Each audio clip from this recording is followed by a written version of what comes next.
Okay, so back again, as always, with gratitude. Thank you if you've been, keeping up, keeping track, keeping abreast, like following along. It's been quite the journey, but I am, as always, very grateful for the opportunity and the chance to talk about these topics because I'm very passionate about them. And they are a true reflection to me of like how my mindset has evolved about Pan-Africanism and Black people in general. So today I actually want to talk about decolonizing money. A big debate in many Pan-African circles is whether capitalism is African or Afro-diasporan. Like, is it something that a people who have been historically known to be community-based actually thrive from, believe in? Like, is it our center? Some things that undergird basic sort of capitalist economic theory are, one, scarcity. This idea that there are limited resources, and so we all need to scramble for those resources, and the people that get access to these limited resources set the pricing, and then demand and supply gets to work, and free market, etc. And so that's the first thing that I think, being on the continent or being really in any tropical country, you really start to ask yourself, is scarcity real? Like, is there really scarcity? Because in Ghana, for example, our problems are largely about distribution. The things are there. The food is there. The water is there. We're producing enough electricity for the most part, even sometimes exporting electricity to neighboring countries who are also having an abundance of electricity. And so you ask yourself, like, okay, if you have an abundance, why is there famine? Why is there electricity shortages? Why are there people who don't have enough resources to survive? Question mark, right? And so this idea of scarcity for me that undergirds capitalism and that drives the global economy feels very anti or not aligned with how we live on the continent and what we have access to. So that is what brings me my first question mark about capitalism and its place and its root in African and Afro-diasporan identity. I think that,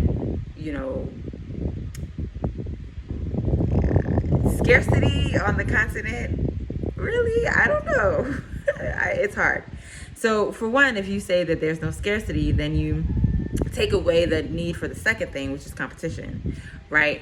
The idea that there are scarce resources, so we need to compete with each other, is kind of undermined if there's enough for everyone. So if we operate in an abundance mindset, where we recognize that actually there isn't scarcity, there isn't lack, right? I think about the diamond trade and how, increasingly people are coming to realize that diamonds actually aren't that scarce, and that the inflation of pricing and that the idea that this is like some rare commodity is actually pushed by a specific family, a specific company, and their ends and their interests, which actually brings us back to what we talked about yesterday around ownership and indigenous IP, right? When one person says they own something and therefore can determine the means in which it's distributed, and that person is seen as the god of that space, it obviously naturally creates inequalities.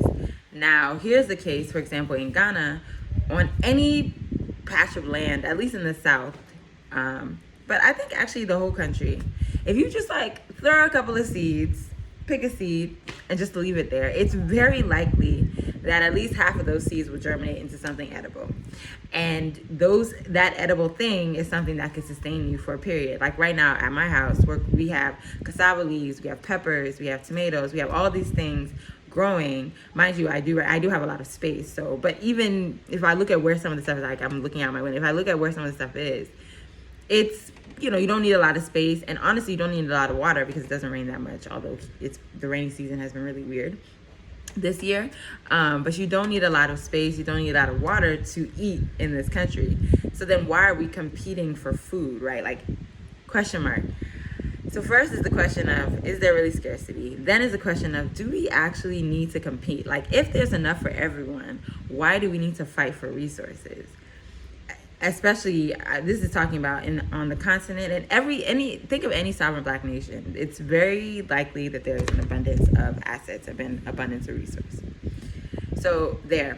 Then the third thing is the assumption that people are rational actors, which is my biggest beef with economics. If you ask anyone, I hate this assumption that we're rational actors. Like, name a human that you know that makes rational decisions all the time.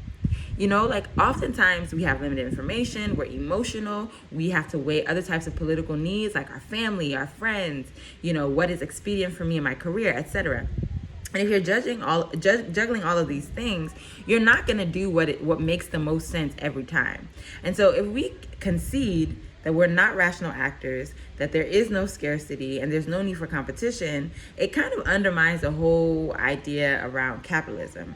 And when you undermine that, especially I'm talking first and foremost on the continent, then it just makes you question a lot of capitalism, a lot of the sustainability rhetoric, a lot of the capitalism rhetoric, a lot of the things that we say about trade. And so I bring all of this up because, again, a big part of the Build Black Globally movement is financial freedom, is generational wealth, is commerce and trade amongst African and Afro-diasporan people. So ultimately, it is about us participating in a capitalist structure. The question is it possible for us as Black people across our different geographies to reimagine trade? That is to say that, is there a way for us to make money, to build wealth that does not depend on us fighting, that does not depend on competition, that does not depend on a lack or scarcity or creating scarcity in the case like of what I said of diamonds? And I think there is. I think it is possible for us to prove to the world, because as the people who are, quite frankly, the most resourced in terms of natural resources, it is possible for us to reimagine trade. It is possible for us to say, what does smaller, more sustainable trade look like between families, between geographic families? You know, how do we build pipelines? So if I have a tomato here, how does it get there? Okay, transport. That transport requires petrol. Do we have petrol in the country? Okay, that petrol, is it a resource that is scarce? Maybe, maybe not. Okay, do I necessarily need to use petrol? Okay, why don't I use the sun to power the machinery, right? When you start to think about, how do I maximize a set of resources that are in abundance where I am to facilitate trade with the people that affirm me, I think you'll start to do R&D different, right? Because now, instead of focusing on petrol as your way to transport, maybe you'll look at the sun as your greatest asset in terms of resource. Maybe you'll look at timber as your asset. Maybe you'll look at leaves, right? Maybe there's a way that we can be pushing cars with literal green energy. And so the way you do R&D will be different. The things that you value as a trade commodity will be different. So right now, you know, maybe oil is a hot like petrol oil is a hot commodity, but why? And on the continent, why should it be? Or maybe the hot commodity is actually just the food that we have is just so valuable, so nutritious, so healthy that we need to produce it for the world, that we need to produce it for our people. You know, like, maybe that is the thing that should be of higher value, and we should deprioritize petrol. I think of things like in this country, like cement, the fact that we even use it to build, like, question marks. Why are we using cement in a country that's this hot to build houses? We're literally creating boxes of heat to then import air conditioners to then condition our spaces. It's nonsensical. Why wouldn't we use what resources we have here, the mud, the brick, the timber, whatever, to build something that's sustainable for us, that cools us, so that we don't have to import air conditioners, right? Like, people are living in the north in, you know, mud enclaves and are cool. They have cool water, they have cool spaces. So you have to ask yourself, the people in the hottest place are cooler than us. Why? So anyway, I want us to really rethink capitalism. And rethinking capitalism is not a rejection necessarily of capitalism. I'm not like an idealist in the sense that I believe, you know, money is bad and we should just like throw all of that away. Like, I think maybe like we're on a moving train. So instead of just like screeching to a halt, let's kind of like slowly but surely bring it to a steady pace and ask ourselves some questions about what makes sense for us where we are. So yeah, let me know your thoughts on sort of rethinking capitalism in the African Afro-diasporan context. Let me know if you think it's possible to do capitalism a different way. And if you've seen any examples, definitely